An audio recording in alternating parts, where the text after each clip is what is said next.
أعوذ بالله السميع العليم من الشيطان الرجيم بسم الله الرحمن الرحيم. Sourate 27, les fourmis. Au nom de Dieu, le tout miséricordieux, le très miséricordieux. Ta, Sin. Tels sont les signes du Coran et d'un livre explicite, à la fois guidance et bonne nouvelle pour les croyants qui accomplissent la prière, acquittent l'aumône et sont fermement convaincus de l'existence de l'ultime demeure. Certes, nous avons embelli leurs œuvres aux yeux de ceux qui ne croient pas à l'ultime demeure, si bien qu'ils sont dans la perplexité. Ceux-là sont ceux auxquels un terrible châtiment est réservé, et qui, dans l'ultime demeure, seront les plus grands perdants. Certes, tu reçois ce Coran de la part du très sage, du très savant. Souviens-toi lorsque Moussa eut dit à sa famille « Je viens de voir du feu.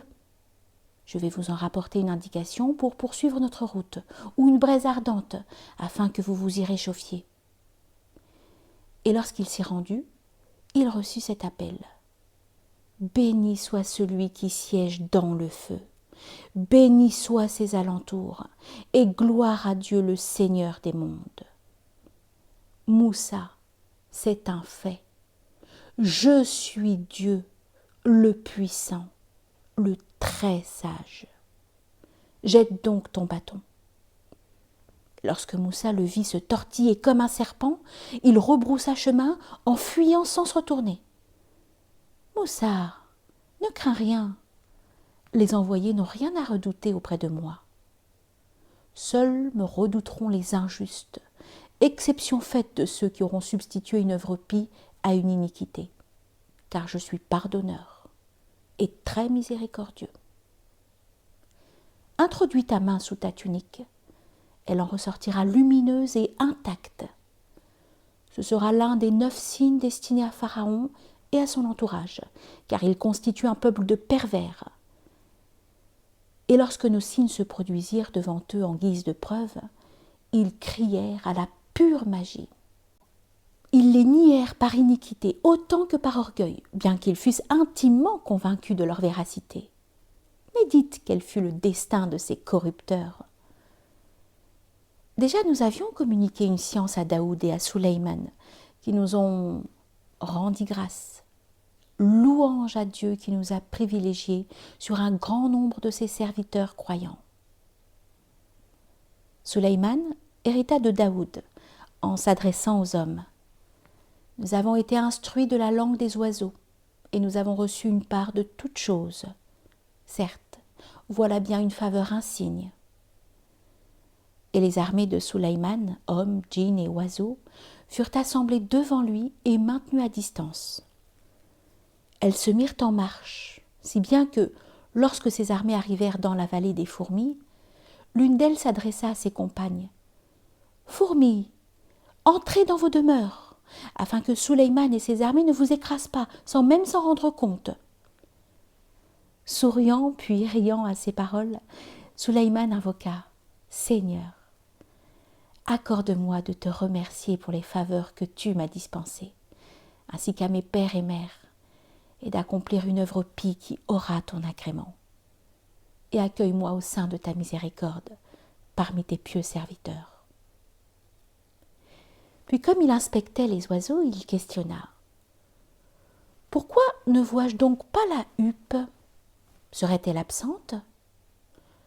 Je lui ferai subir un châtiment sévère, ou bien je la sacrifierai, à moins qu'elle ne m'apporte une excuse valable. » L'oiseau ne resta pas longtemps éloigné. « J'ai eu connaissance, lui dit-il, de ce que tu ignorais, et je t'apporte des nouvelles sûres de la tribu de Saba.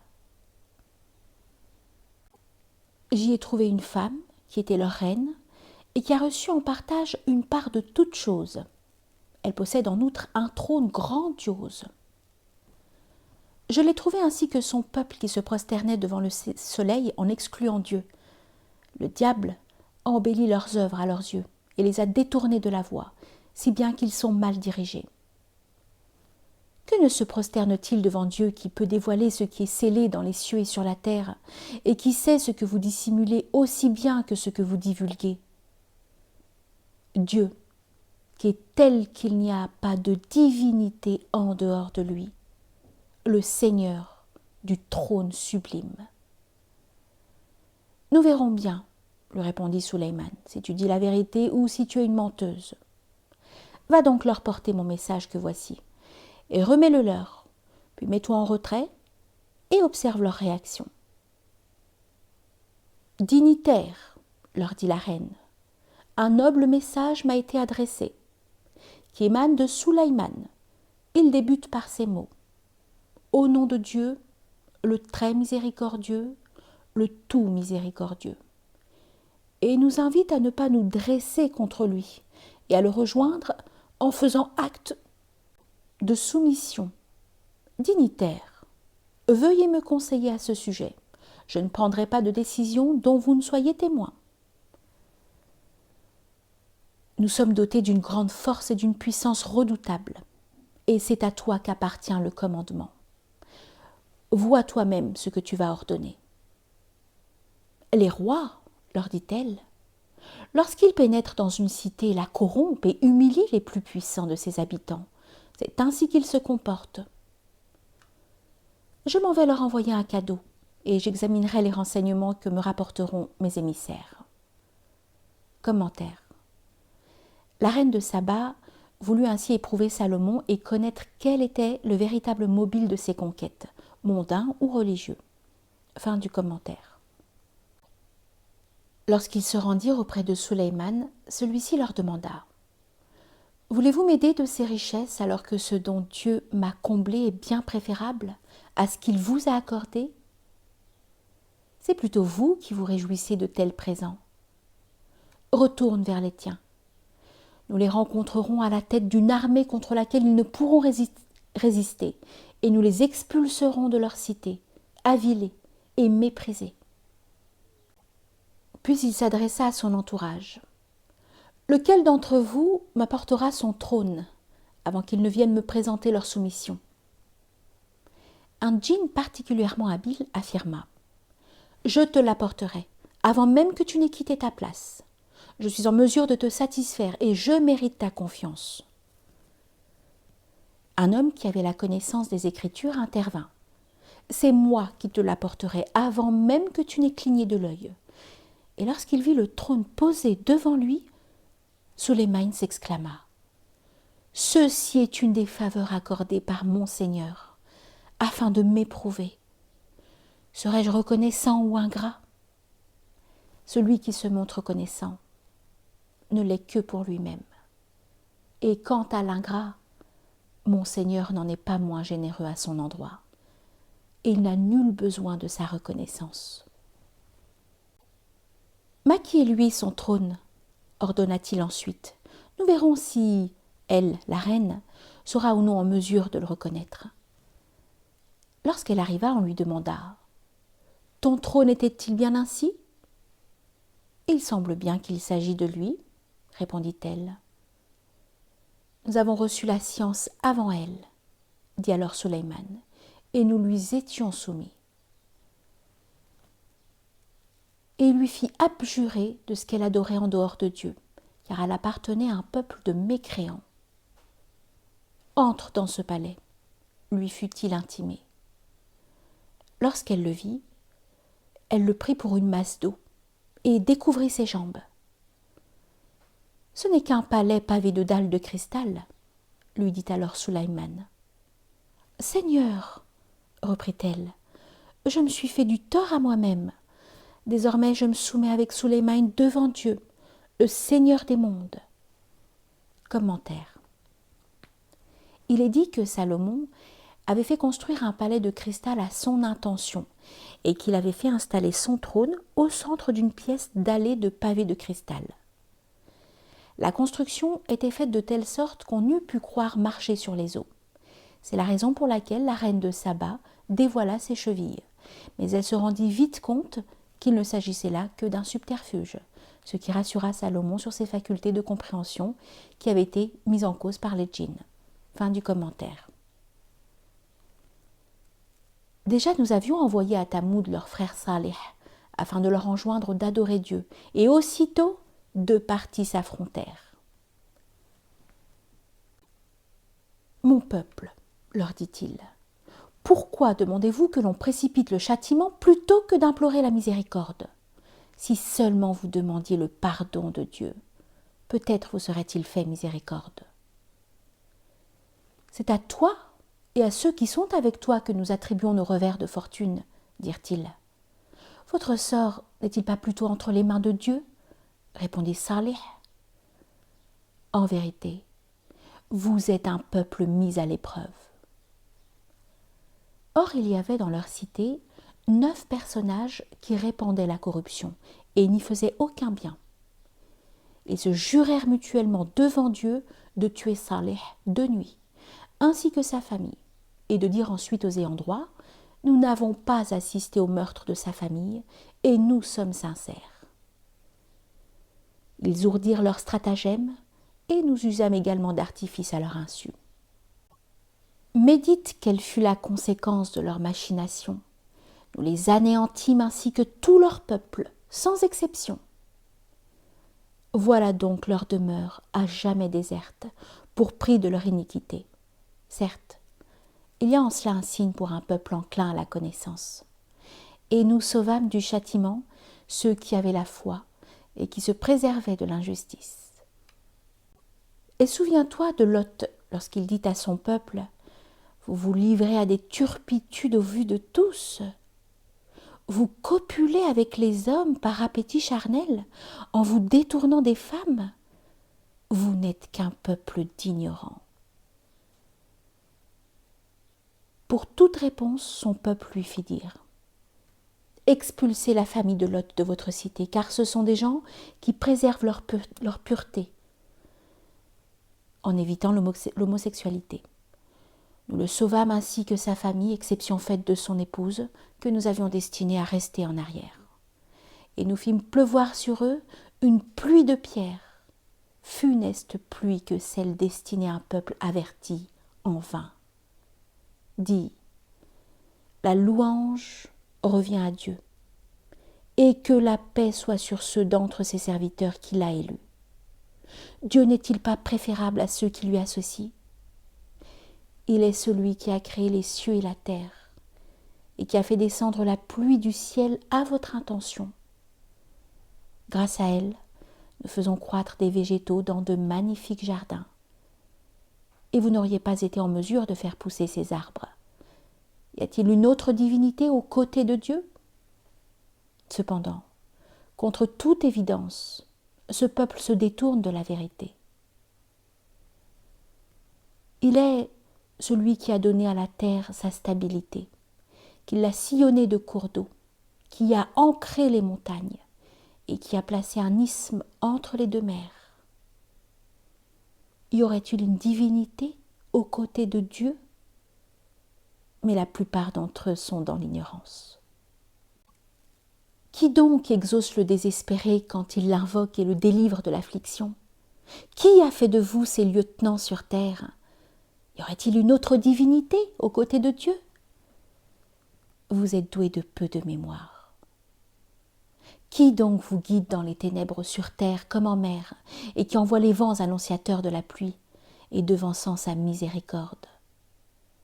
Y aurait-il une autre divinité aux côtés de Dieu? Exalté soit-il, au-delà de ce qui lui associe. Qui donc initie la création, et qui la recommence? Qui vous accorde votre subsistance à partir du ciel et de la terre? Y aurait-il une autre divinité aux côtés de Dieu? Apportez donc vos preuves si vous êtes véridiques. Dis, en dehors de Dieu, tous les habitants des cieux et de la terre ignorent ce qui est scellé. Ils ne pressentent même pas quand ils seront ressuscités. Jusqu'où leur science de l'ultime demeure s'est-elle hissée? Ils sont plutôt plongés dans le doute à son sujet, voire atteints d'une cécité totale. Quand nous serons redevenus poussière ainsi que nos pères, demande-t-il, serons-nous ressuscités? On nous a déjà fait cette promesse ainsi qu'à nos pères par le passé. Ce ne sont que légendes de primitifs. Dis-leur, parcourez le pays et considérez quelle fut l'issue des criminels. Ne t'afflige donc pas pour eux et ne sois pas oppressé à cause de leurs machinations. À quand l'échéance de cette promesse ? Demande-t-il, si vous êtes véridique. Il se peut qu'une partie de ce châtiment que vous souhaitez précipiter ne soit plus très éloignée de vous. Certes, ton Seigneur dispensait faveur aux hommes, mais la plupart d'entre eux sont des ingrats. Et ton Seigneur connaît de façon certaine ce que dissimule leur cœur et ce qu'ils dévoilent. Rien de scellé dans les cieux ni sur terre qui ne soit consigné en un livre révélateur. Certes, ce Coran expose aux enfants d'Israël la plupart des sujets qui les divisent. Et il est une guidance et une miséricorde pour les croyants. Et ton Seigneur tranchera entre eux de son verdict. Et il est le puissant, le très savant. Et remettant à Dieu, car tu es dans le vrai, de façon éclatante. Tu ne saurais faire entendre les morts, pas plus que tu ne saurais faire entendre les sourds qui te tournent le dos en s'éloignant. Et tu ne saurais davantage guider les aveugles qui sont dans l'égarement. Tu ne peux faire entendre ce message qu'à ceux qui croient à nos signes et qui nous sont soumis. Le moment venu d'exécuter notre décision à leur encontre, nous ferons surgir de terre, à leur intention, une bête qui les informera de ce que les gens n'étaient pas convaincus de nos signes. Le jour où nous rassemblerons dans chaque communauté une multitude de ceux qui auront traité nos signes de mensonges, et où ils seront conduits sans ménagement, si bien que lorsqu'ils seront parvenus au lieu du jugement, Dieu leur demandera « Avez-vous osé traiter mes signes de mensonges, alors que vous ne les englobiez pas de votre science ? Ou bien que faisiez-vous donc que vous puissiez m'opposer aujourd'hui ?» Lors, notre arrêt s'abattra sur eux pour prix de leur iniquité, et ils se tiendront quoi ? Ne voit-il pas que nous avons établi la nuit afin qu'ils se reposent, et le jour pour y voir ? Certes, il y a en cela des signes pour un peuple qui a la foi. Le jour où l'on soufflera dans les trompes, les habitants des cieux et de la terre en seront effrayés, à l'exception de ceux que Dieu aura choisis. Tous se présenteront humblement devant lui. Le jour où tu verras les montagnes que tu crois aujourd'hui figées se déplacer comme les nuées, telle est l'œuvre de Dieu qui a parfaitement toutes choses, qui a parfait toutes choses et qui est parfaitement informé de tout ce que vous faites. Ceux qui présenteront des œuvres pies en retireront une récompense encore meilleure, et ils seront en ce jour à l'abri de la terreur. Ceux qui présenteront des péchés seront précipités dans le feu, face contre terre. Êtes-vous rétribués autrement que pour vos œuvres ? On m'a seulement ordonné d'adorer le Seigneur de cette contrée, qu'il a été établi sacré et auquel appartient toute chose. Et l'on m'a ordonné d'être d'entre les musulmans et de réciter ce Coran. Celui qui suit la bonne direction ne la suit que pour lui-même. Et quant à ceux qui s'égarent, je ne suis qu'un de ceux de mettre en garde. Et rajoute : louange à Dieu qui vous montrera bientôt ces signes que vous ne contesterez pas, et de ce que vous faites, rien n'échappe à ton Seigneur.